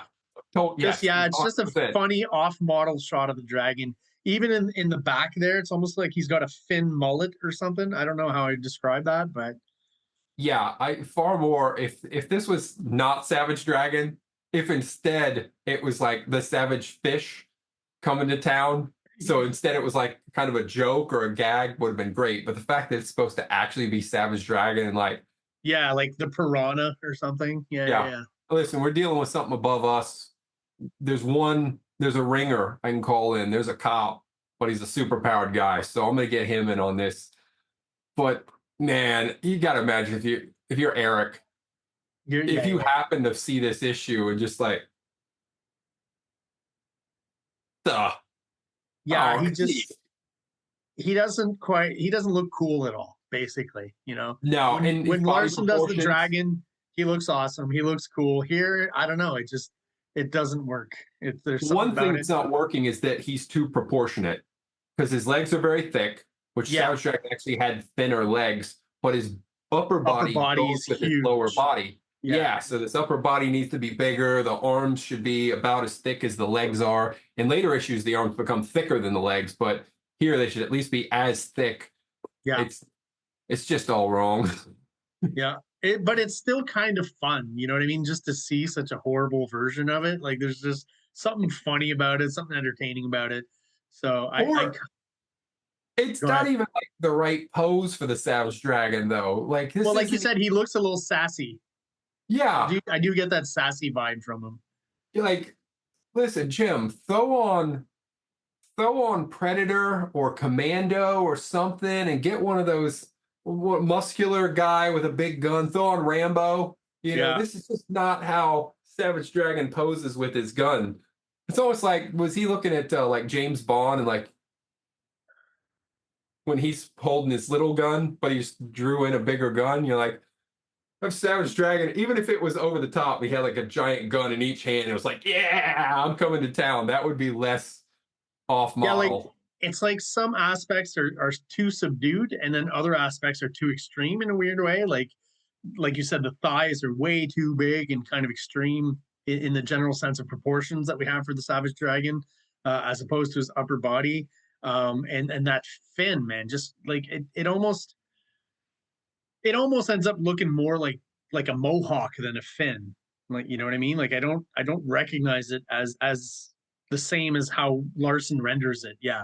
And he does But get the then, fin wrong where there should be like an extra, it should come out a bit straighter out the front there and should be an extra loop or whatever you want to call that. An yeah, but like the extra, head's straight on. So, I mean, if you head straight on. So if you had like, comics sitting on my head and it's doing this. yeah, it's floppy. Yeah. It's catch. He's in the windy city, so maybe the wind is affecting the fin. Maybe that's what it is. You know, he's in Chicago. See what I'm going with that? Okay. Yeah. Yeah. Yeah. It can be very windy in the city. Sure. But And he's I've out. been to Chicago. It is pretty windy, but you know, Yeah. he I, does get I think, the architectural details in the back right though, because those are some landmark buildings from Chicago. So you do recognize Chicago. He throws in the water right because they're on what's Chicago on? One of the Great Lakes. Is it Lake Superior? I don't know for sure. I forget which Great Lake they're on. I oh, should know this. I've been there. Lake Michigan. Probably, yeah. I think that makes sense. Yeah. But that's a whole, like, this is a water feature because if he was standing by Lake Michigan, then it just, you don't see It's anything else. huge. It's Yeah. you might as well be by the ocean, right? You don't see the other It's, side. Yeah. it's the only, so I go to Lake Michigan. It's the closest thing I can go to the beach and it's like an hour away. And it's the only time I've been at a lake. And during the summer when it's warm, there's actually waves. It totally has sand. It's the only time I've been to a lake and been like, I feel like I'm at the ocean, which is nice for Yeah. me because I grew up on sailboats, so I miss the ocean. So uh, it's nice to be able to go to a lake and be like, I kind of feel like I'm at the ocean right now. It's really nice. Yeah, if you didn't know, you would think it was the ocean for sure. Yeah. If somebody just drove you there and didn't tell you, you'd like, how did we get to the ocean so quick? Yeah, it's impressive. You don't see the other side of it. So from my Yeah, side, I don't see Chicago in the background. we have that here in Quebec where we're on the St. Lawrence River that eventually Uh, makes its way to the Atlantic Ocean. So as you're moving northeast towards the province, like here in Montreal, it's a bridge, right? You just cross a bridge from the north shore of Montreal onto the south shore. But once you drive 3-4 hours north, you get to a point where if you want to cross, it becomes a ferry, and it's a few hours. Oh, And when you get to that point, you don't see the other side at all. So, you get beaches, you get sand, and it looks like you're at the ocean. You're getting there. You're getting closer to the Atlantic Ocean, but you're not quite there yet. hmm. Not comfortable to swim, though. Pretty damn Oh, cold. Yeah, oh, fortunately. it's freezing cold, or it's I mean, in the summer, I would say, once you get up north 5-6 hours from, say, here, Montreal, you maybe got 2 weeks in the summer where it's bearable. It's not warm, but it's bearable to swim. Like, you can go swimming. That's about it. huh. Yeah, it gets pretty cold quickly from where we are now. If you start going north, it gets cold pretty quick. You stop you stop seeing leafy trees, and you move into the zone where there's just coniferous trees, and that's like a sign you're getting close to the tundra, basically. I'll point out one other thing that Jim does in these comics that I like is that he does have legitimate page numbers Yes, throughout the yeah, yeah, comic. yeah. A lot of comics just abandon page numbers, and it's nice. He fits them in on almost every page, and they're not always the exact same way. Usually, it's the little circle pointing them out. But yeah, I do appreciate that. It's a small detail, but it's nice to be like, oh, check out page 11. Yeah, much easier to get to. Yeah, yeah. Yeah, you don't have to describe it to your friend. You don't have to do that count thing where you go through the Yeah, pages 1, 3, 5. Yeah, exactly. yeah. Yeah, I get some letters, and then that giant image eye on the back. But yeah, overall, again, I really appreciate everything Jim does with his comic book. The only thing I was thinking about the stories that are being told in these comics, and Image very much not known for the actual writing, the storytelling. With Youngblood, there's practically no story. I mean, like, what was the point of the series? Like, just Just stuff conflict. happens in issue 1, and then it goes somewhere with issue 2, and then they sort of connect that. Mostly Wildcat, conflict. It's always conflict. yeah. Which with Spawn, we really get a lot in issue 1, and then the story slows way down. But the whole comic is really just an introduction of the character. Almost nothing actually happens. Yeah. It's just the character discovering himself and finding out what his conflict is. With Wildcats, we get an actual, like, well, we've got these two teams. I mean, it's the plot of Transformers, but got these two different alien races, and they crashed on Earth, and they're in this ongoing battle that's been going on for centuries. And one of them's getting close to creating a portal to bring all the bad guys to Earth and take over. So the other team, this rebel team, has to battle against them to stop them.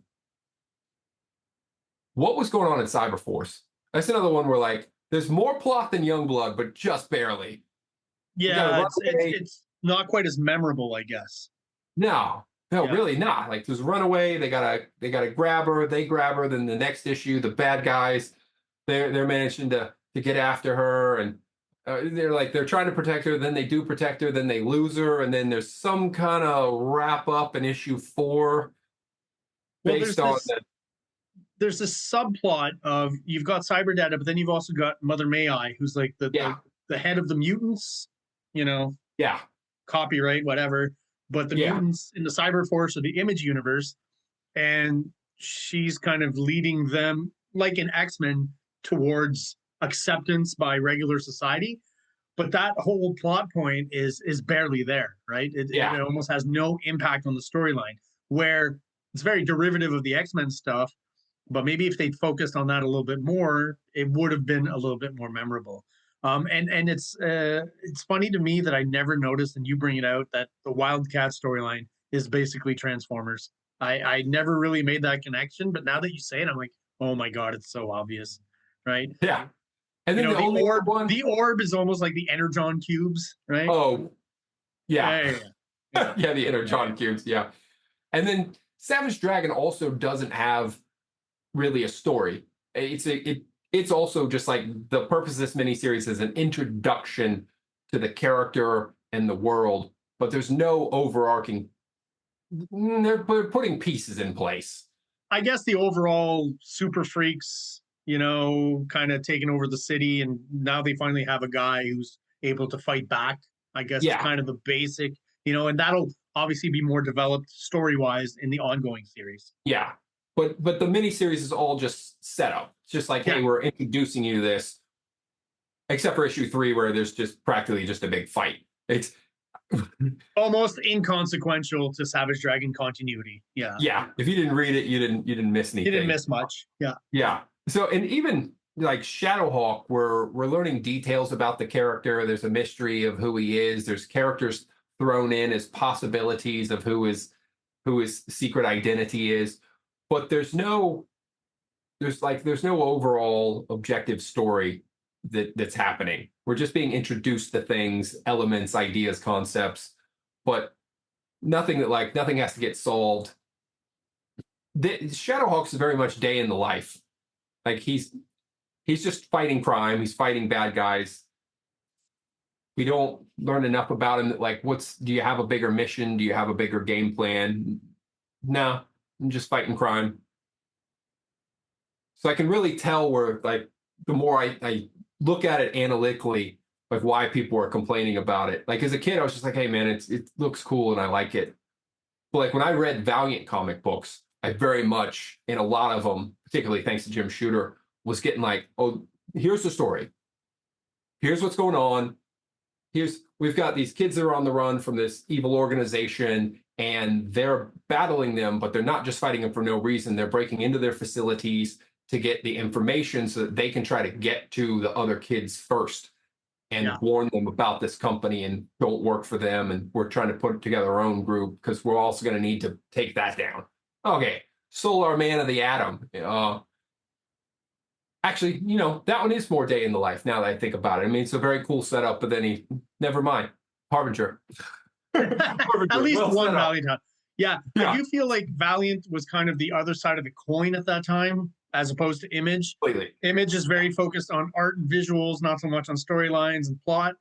Valiant, very focused on plot and storylines and interconnectedness, much less on the art. The art, other than the covers by guest artists Frank Miller, Barry Windsor Smith, very cool, but the interior art kind of lame. I don't want to use that word, but kind of like almost, again, like an 80s Marvel house style, I guess, is kind of what Valiant was doing. It's almost like back then, if you could have taken, the emphasis on storylines with Valiant and the emphasis on art with Image and combined that together into Imagilant or Valmage or something, then you would have had something really solid.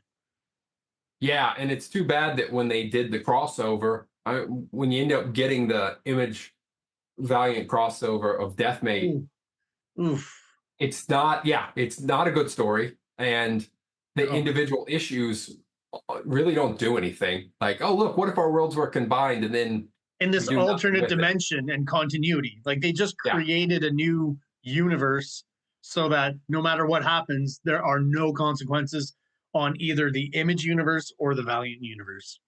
Yeah, well, they don't even effectively use it to like look at it's a very easy setup because it's been done in other places where what you're basically setting up is a what if scenario. Yeah, like you can go in and you can explore how things could have gone and then conclude series in a way they could conclude. But they really don't utilize the opportunity to do that very much. And you don't get, hey, how about the Valiant guys just do all the writing and you Image guys, you do all the artwork. But they don't do that at all. And yeah, Valiant did have so you go ahead. I was going to say, you Image founding fathers who are participating. So Rob Liefeld, Jim Lee, draw the whole damn book. Yeah. Because, once we finally, and there were huge deadline issues, obviously, right? The Valiant stuff came out early. The Image stuff was super late. But both the Wildstorm Studios book and the Extreme Studios book was just more of the same of like Rob Liefeld doing 3 or 4 pages and the rest being handled by the secondary artists who obviously, we're not there for those guys. It's great that you're giving them some work, some pages on this book, because you're not going to hit that deadline. And in spite of all this extra help, you're still not hitting the deadline. But we came here for some cool Rob Liefeld art, some cool Jim Lee art, and we just didn't get that. We got very little of it. Yeah, and in the case of Valiant, so when they did the Unity crossover, if you go back and look at that, they actually have a pretty good lineup of artists. The guy who was doing Magus Robot Fighter at the time, name's not coming to me, but like the art's really nice. David Lapham's on a lot of it. Yeah. Barry Windsor Smith's on a lot of it. They even had Steve Ditko came back at one point and does some issues with Valiant. He comes in right at the end of Shooter's run, and then like Shooter gets ousted, so then Ditko goes back away. Like you bring in that guy of like, hey, you can come back to comics, and then like, oh yeah, here's that BS the industry does. Like Ditko comes back to the industry for a couple months, and then like more of the same. It's just still trash. I'm back out of here. Let me go back to my independent Mr. A comics. Yeah, but Shooter managed to pull in a lot of like old school guys, so I think the art's a little better than people remember, but also a lot of that left once the company BS happened and Shooter got ousted. They didn't just lose him; a whole lot of people followed out the door and left as well. Yeah, I don't think the individual artists per se were horrible. I think just like when Shooter came to Marvel in the early 80s and he started imposing a certain storytelling style and don't forget to do this and establishing shots, and which was good in the early to mid 80s for Marvel, and it really helped Marvel kind of come back a little bit and become stronger. Unfortunately, moving that kind of editorial edict or edicts into the 90s comics just doesn't work as well, because again, by that point we've got the McFarlanes, the Jim Lees, the Rob Liefelds doing the extreme. There's a new kind of art movement in those early 90s, and Valiant just looked a little bit too much like the Marvel house style from the mid 80s. It looked dated, and it's not again the fault of the specific artist per se, but maybe more in the storytelling and what's imposed editorially. Yeah, it's a good point. Yeah, limited what the artist could do because they got to fit within this box. Well, Shooter just continued what he was doing at Marvel within Valiant, and obviously within Valiant probably had even more control until he got fired. And there's a lot of artists who have complained, whether you're for that or not. I mean, that's a moot point right now, but a lot of artists complained in the 80s having to work under Jim Shooter and follow his idea of storytelling. Last thing I'll say, just wanted to buddy Marvin Law. Oh man, I'm getting terrible reflection there. That's cool. Yeah, he did a nice Shadowhawk piece. He sent me a bunch of pieces. This was back when we were doing Darkest Image 2, and so he did a bunch of character drawings, and I was happy to highlight the Shadowhawk one that he did. It's very, very cool. It's very nice of him to send that stuff to me too. That's awesome. Yeah. Marvin's a good guy. He's got some stuff in this new book that I'm doing, Terrabat. So when that comes out, that's going to be a fun one. There's a whole lot of story details into that. Very cool. Anyway, I think we're all done talking about this one. Yeah, we'll wrap this one up. So there you go, guys. That is going to do it for our review of Shadowhawk #3 by Jim Valentino. Of course, if you are watching the channel, thank you so much for your support. Really do appreciate it. If you are subscribed, appreciate that as well. If you're not, please do so below. It only takes a quick second for you, and it really helps out the channel, helps us grow, and helps get us out there to other people who are into comic books, just like we are. Speaking of comic books, Mark and I both produce our own stuff. Mark is ahead of me there on the promo side of things, so he's showing you the books. On the right, we've got Kayfabe, The Death of a Super, which is kind of a reimagining of the death of Superman from the early 90s. Very controversial moment in comics history. And on the left, that is the Darkest Image book. How would you describe Darkest Image? Oh, we did a slew of fan stories, so all short stories. Kind of like a love letter to mid-90s Image. Yeah, right? Love letter's a really good way to put it. Yeah. So Mark's stuff, if you're interested, you can go check that out on Big Cartel online. All his books are on sale there, as well as Guano Guy. And if you're interested in my stuff, you can check out KingComics.CA, and I've got my kind of semi-regular series, 13 issues of Big Baby, and my one-shot kind of surrealist sci-fi psychedelic adventure with my female protagonist, STARCRASHER. So check that out at KingComics.CA. And that's going to do it for today. So Mark, thanks again for joining me. Really do appreciate it. We'll be doing again next week. We are taking a look at Cyberforce #3, I believe, right? Yeah.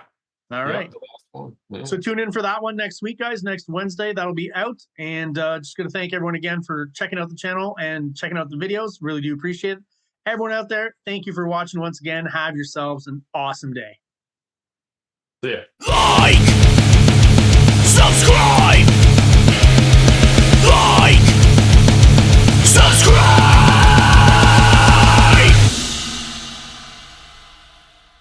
King Comics presents Big Baby, Volume 1, Issues 1 to 13, 204 pages of story and art.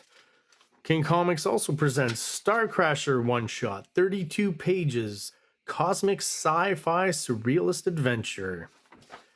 You can find these fine comics at KINGCOMICS.CA, at MaximusRex13 on Instagram, or on Facebook, MaxRex or Big Baby.